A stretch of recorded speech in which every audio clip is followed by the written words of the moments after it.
देव ने अब मुश्किल से अपने पीछे मुड़कर देखा तो उसे सब कुछ धुंधला सा दिख रहा था, पर वह समझ गया था कि यह कोई जवान है। वह बस इतना ही सुन पाया कि पीछे से किसी ने उसे सर कहकर पुकारा है। देव वहीं बेहोश हो गया। वह आर्मी ऑफिसर फटाफट से देव की ओर भागा। उसके पीछे 4 जवान उसे कवर करते हुए आगे बढ़े। दरअसल जब हाई कमान को पता चला कि आतंकवादी उनके अनुमान से ज़्यादा हैं, तो उन्होंने सेना की एक और टुकड़ी जल्दी से वहां भेजी थी। देव पर जब वह आतंकवादी हमला करने वाला था, तभी वह दल वहां आ पहुंचा और टीम के लीडर ने उस आतंकवादी को गोली मार दी। वह लीडर अब भागकर देव के पास आया और उसे चेक किया। देव बेहोश था, बाजू घायल थी, सर के पीछे से थोड़ा खून भी बह रहा था। उस इंचार्ज ने अब देव का नाम उसकी वर्दी पर देखा। वह उसे कंधे पर उठा एक और कोने में ले गया। उसने अपने जवानों को पोजीशन संभालने को कहा। उन्हें वहां देख देव की टुकड़ी के जवानों का हौसला और भी बढ़ गया। सभी ने मिलकर अंधेरा होने से पहले ही उन सभी आतंकवादियों को ठिकाने लगा दिया। वह इंचार्ज अपने जवानों की मदद से देव के साथ बाकी घायल जवानों को लेकर वापस कैंट आया। वहां सभी को आर्मी हॉस्पिटल में एडमिट करा। वह ऑफिसर वापस कैंट की तरफ बढ़ चला। वह मुस्कुराता हुआ रॉय सर के कैबिन के बाहर एक कोने में छुपकर खड़ा हो गया। थोड़ी देर में रॉय सर कैबिन के बाहर निकले तो वह उनके सामने आकर जोर से चिल्लाया, मैं आ गया। उसे ऐसे अचानक से अपने सामने देख एक बार तो रॉय सर हैरान रह गए, फिर हंसते हुए उसे अपने गले से लगा लिया। तो मेरा बेटा आ ही गया। ऋषभ हंसते हुए, हाँ, और इस कैंप में कदम रखने से पहले ही मैं अपने एक ऑपरेशन को पूरा करके भी आया हूँ। रॉय सर, वह तो अच्छा है कि तुम लोग रास्ते में ही थे, वरना जवानों को यहाँ से पहुँचने में ज़्यादा टाइम लगता और पता नहीं हमें कितना ज़्यादा डैमेज हो जाता। ऋषभ उनसे दूर हटा। आखिर 5 साल बाद हम साथ साथ हैं पापा। रॉय सर, जब मुझे पता चला कि तेरी पोस्टिंग यहाँ हो गई है, मैं तो खुशी से पागल ही हो गया था। ऋषभ, क्या? फिर चलिए मेरे साथ जल्दी। रॉय सर, कहाँ? ऋषभ, अरे अभी तो आपने कहा ना कि मेरे यहाँ पोस्टिंग की खबर सुनकर आप खुशी से पागल हो गए थे, तो चलो ना पागल खाने। रॉय सर ने उसका कान पकड़कर खींच लिया। बदमाश। ऋषभ हंसते हुए बोला, अच्छा सॉरी। रॉय सर, चल कमरे में मेरे, वहाँ आराम से बातें करेंगे। दोनों अब रूम में चले गए। उधर जब मंजीत को पता चला कि देव घायल हो गया है, तो वह फटाफट से भागता हुआ वहां पहुंचा। देव अभी डॉक्टर्स के दिए इंजेक्शन की वजह से सो रहा था। मंजीत उसके पास आकर बैठ गया और उसका हाथ अपने हाथ में थाम लिया। पता नहीं किसकी नज़र लग गई हमारी ज़िंदगी को, सब कुछ बिखर कर रह गया। पुराना अब तक समेटने में भी नहीं आया और आज यह सब। कबीर तो पहले ही जा चुका है, देव भी यहाँ ऐसे। वह परेशान सब बैठा रहा। आज मौली अपने पापा से लड़ रही थी। पापा, बेटा तुम समझती क्यों नहीं? उस धोखेबाज के लिए क्या ज़रूरत है अपनी ज़िंदगी को ख़राब करने की? 3 साल का वक्त बहुत होता है। आज तुमने इतने अच्छे रिश्ते के लिए मना कर दिया। वह देव तो तभी शादी करके बैठ गया, पर तुम उसकी यादों में आज भी जी रही हो। मौली, पापा प्लीज़, वह धोखेबाज नहीं है। मैं जानती हूँ कि वह मुझसे प्यार करता है और उसने कोई धोखा नहीं दिया। क्या पता शायद वह आज भी मुझसे ही प्यार करता हो। अगर वह मुझसे प्यार नहीं करता तो उस दिन उसकी आंखों में आंसू नहीं होते। मिसेस गुप्ता, इससे अच्छा तो वह कबीर ही था, लेकिन बेचारा समय से पहले ही। मौली, माँ, वह मेरा बेस्ट फ्रेंड था और आप लोग हर 2-3 महीने बाद शादी का राग क्यों लापने लगते हैं? अगर मैं आपकी नज़रों में खटकती हूँ तो ठीक है, मैं घर छोड़कर ही चली जाऊंगी। मिस्टर गुप्ता, तुमसे तो बात करना ही बेकार है। क्यों नहीं समझती तुम कि तुम्हारी इतनी लंबी जिंदगी पड़ी है, कैसे गुजारोगे अकेले? मौली मुस्कुराकर, देव का प्यार ही काफ़ी है मेरे लिए। आप दोबारा यह शादी वाला टॉपिक शुरू मत करना। आज तो मैंने इस लड़के को प्यार से समझा बुझाकर वापस भेजा है। अगली बार अगर कोई लड़का आया ना तो मैं झाड़ू से मार मार कर उसे यहाँ से बाहर भगाऊंगी। यह सुनकर अब उसके मम्मी पापा हंसने लगे। मिसेस गुप्ता, तुम चिकनी चुपड़ी बातें कर हर बार हमें मना लेती हो। मौली, अच्छा, और आप भी तो हर बार 2-3 महीने में शादी करा अलापने लगते हो। मैं अब आराम करने जा रही हूँ, कहते हुए मौली अपने कमरे में चली गई। उसके जाने के बाद उसके मम्मी पापा शांत हो गए। मिसेस गुप्ता, पता नहीं क्या भविष्य होगा हमारी बेटी का। मिस्टर गुप्ता, अब तो भगवान का भरोसा रखने के अलावा हम और कर भी क्या सकते हैं। उधर देव को सुबह जब होश आया तो सामने मंजीत मुंह लटका कर बैठा था। देव उसे देख मुस्कुरा दिया। ऐसे क्यों मुंह लटका कर बैठा है, जैसे कि मैं अपनी आखिरी सांसें गिन रहा हूँ। मंजीत, अजीब है तू भी यार। मैंने तो पहले ही कहा था कि मुझे साथ ले चल, पर मेरी सुनता ही कौन है। अगर तुझे कुछ हो जाता तो देखना कितनी चोट लगी है तुझे। देव को अब याद आया कि कैसे एक आतंकवादी बस उसे मारने ही वाला था कि किसी ने आकर उसे ही मार डाला। मंजीत ने जब उसे सोच में डूबे देखा तो बोला, क्या हुआ, क्या सोच रहा है? देव, अरे आज तो मैं बाल बाल बचा हूँ, वरना रात को मैं और कबीर ऊपर आसमान में बैठकर तुझे यहाँ रोते हुए देख रहे होते।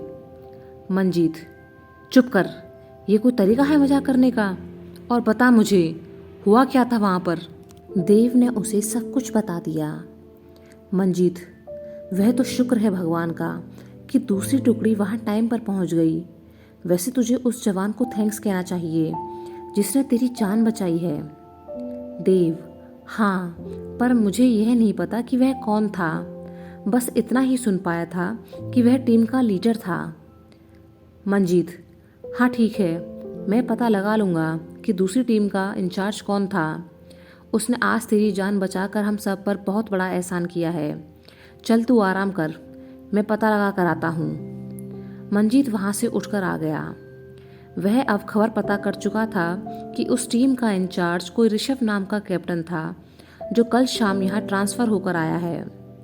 वह उसे ढूंढता हुआ उसके कमरे में पहुंचा तो वह लॉक था। मंजीत ने वार्डन से पूछा तो उसने बताया कि नई पोस्टिंग है तो ऋषभ फॉर्मेलिटीज़ पूरी करने गया है। मंजीत, चलो, नाम और कमरा तो पता चल ही गया है, शाम को आकर मिलता हूँ इससे। सोचते हुए वह वापस चला गया। ऋषभ अपने बाबा के पास ऑफिस में बैठा फॉर्मेलिटीज़ पूरी कर रहा था। रॉय सर मुस्कुराते हुए उसे ही देख रहे थे। ऋषभ ने जब उन्हें ऐसे मुस्कुराते देखा तो बोला, क्या बात है बाबा, आज तो बड़े प्यार से देख रहे हो मुझे। सोच लो, अगर नज़र लग गई ना तो आपको ही उतारनी पड़ेगी। रॉय सर, मैं सोच रहा था कि क्या तुम्हें कभी अपनी माँ की याद नहीं आती? यह सुनते ही ऋषभ का फॉर्म भरता हुआ हाथ वहीं रुक गया। उसके चेहरे की मुस्कुराहट गायब हो गई और वह एकदम से गंभीर हो गया। उसने एक गहरी लंबी सांस ली और रॉय सर की तरफ देखा। और अगर यही सवाल मैं आपसे पूछूं तो क्या आपको अपनी पत्नी की याद नहीं आती है? रॉय सर चुप हो गए। ऋषभ, देखो बाबा, आप और मैं बिल्कुल एक जैसे हैं। दोनों की हरकतें भी एक जैसी ही हैं। जैसे आप अपनी पत्नी की यादों को दिल में रखकर मुस्कुराते हुए अपना दर्द छुपाते फिरते हैं, वैसे ही मैं अपनी माँ की यादों को दिल में रख चेहरे पर मुस्कान लेकर घूमता हूँ। और एक बात बताओ कि कब तक यूं ही बैठे रहेंगे हम रोते हुए? अब तो ग्लिसरीन का इस्तेमाल करना पड़ेगा। कहते हुए वह हंस दिया। रॉय सर, शादी के बारे में क्या सोचा है? ऋषभ आराम से सीट पर पीछे होकर बैठ गया। मैं क्या सोचूंगा, सब कुछ आप ही को तो देखना है। रॉय सर हैरानी से, मतलब मेरी पसंद तुझे पसंद होगी? ऋषभ, क्यों, आपको शक है? रॉय सर, नहीं, शक नहीं, मुझे तो लगा था कि तुम आजकल के लड़के हो तो तुम्हारी पसंद से शादी हो तो ज़्यादा बेहतर है। ऋषभ हैरानी से, क्या? लेकिन क्यों? अरे आप अपनी पसंद के हिसाब से लड़की देखो ना, मुझे तो बस फोटो दिखा देना। रॉय सर खुश होते हुए बोले, सच्ची? तूने हाँ कह दी?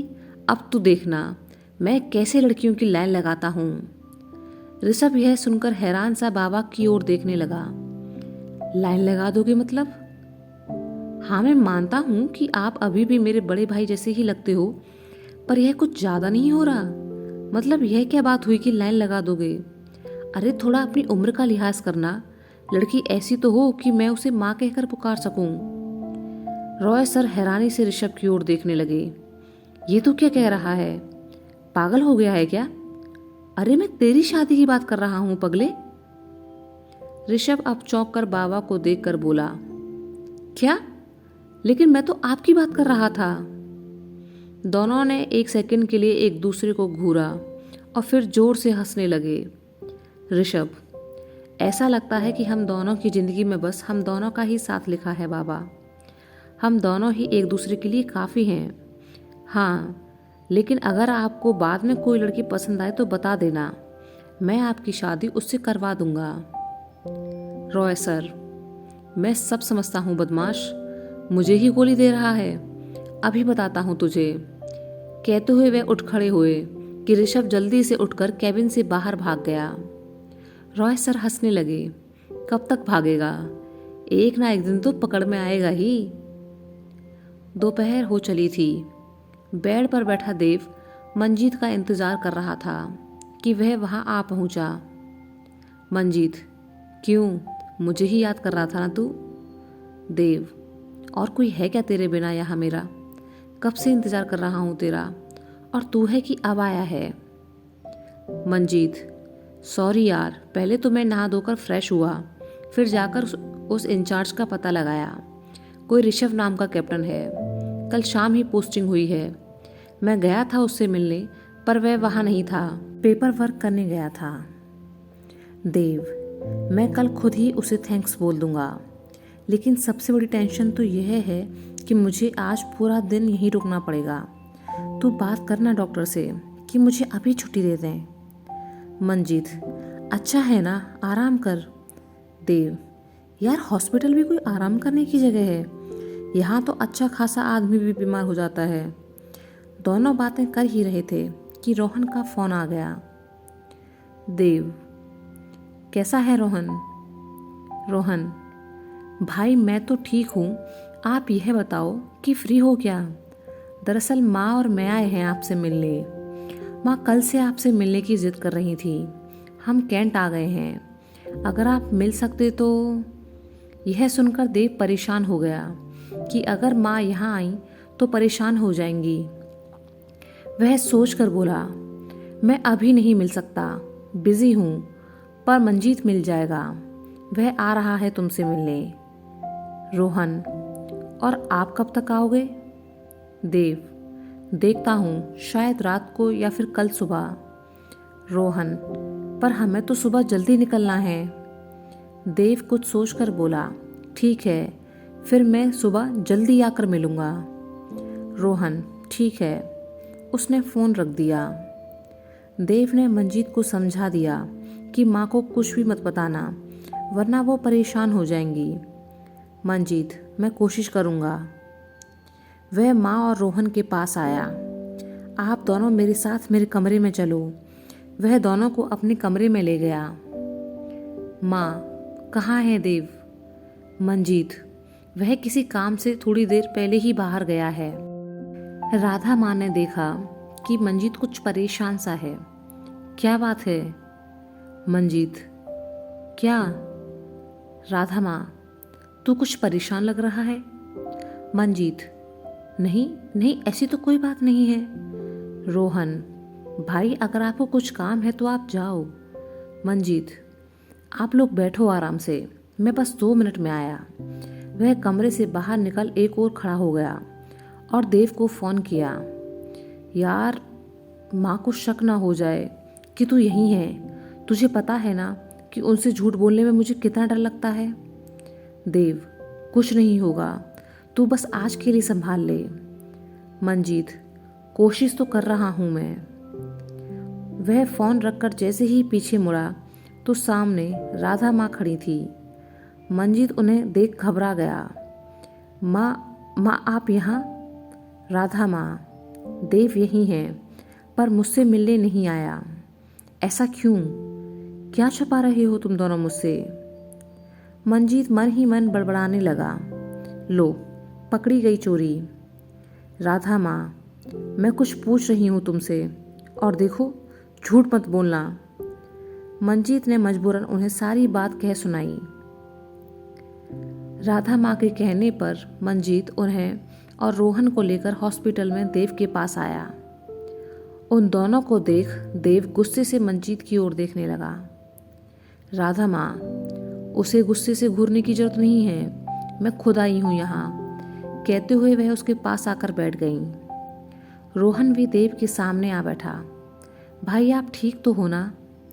देव, मैं बिल्कुल ठीक हूँ, आप लोग खामखा परेशान हो रहे हैं। राधा माँ, वह तो हम देख ही रहे हैं कि तुम कितने ठीक हो। सर और बाजू पर पट्टी बंधी है, यह फैशन की है क्या? अभी तबीयत सही नहीं है तेरी, इसलिए नहीं डांट रही ज़्यादा। राधा माँ ने अब देव का पूरा ख्याल रखा। रोहन ने वहीं पास में एक रूम ले लिया था। रात के वक्त दोनों माँ बेटे वहाँ पर चले गए। मंजीत वापस नहीं जाना चाहता था, लेकिन देव ने उसे भेज दिया, जाकर सो जा और मुझे भी सोने दे, वरना यहाँ बैठकर बुरे बुरे से मुंह बनाता रहेगा, जिससे मुझे भी नींद नहीं आएगी। मंजीत हल्का सा मुस्कुरा दिया और फिर वहाँ से चला गया। देव ने उसके जाने के बाद टेबल से अपना पर्स उठाया और उसमें से कबीर का फ़ोटो निकाल देखने लगा। देखा, यह चिपकू आज भी नहीं बदला। पहले हर वक्त तुझसे चिपका रहता था और अब मुझसे चिपका रहता है। पता नहीं कैसे झेलता था तू इसे। वह उसकी फ़ोटो को अब सीने से लगाकर लेट गया और आंखें बंद कर ली। मंजीत अपने कमरे में सोने के लिए जा ही रहा था कि उसे दो लेफ्टिनेंट्स आपस में बातें करते हुए दिखे। वे दोनों रॉय सर के बेटे के बारे में बात कर रहे थे। मंजीत, क्या हुआ? सोने का टाइम हो गया है और तुम यहाँ खड़े होकर बातें कर रहे हो? दोनों लेफ्टिनेंट्स हड़बड़ाते हुए बोले। सॉरी सर, हम बस जा ही रहे थे। वो दोनों अब आगे बढ़े ही थे कि मंजीत ने उन्हें टोका। एक मिनट रुको, तुम क्या बात कर रहे थे रॉय सर के बेटे के बारे में? अब लेफ्टिनेंट्स ने उसे बताया कि रॉय सर के बेटे का ट्रांसफ़र यहाँ हो गया है और वह आ चुका है। मंजीत मन ही मन मुस्कुरा दिया।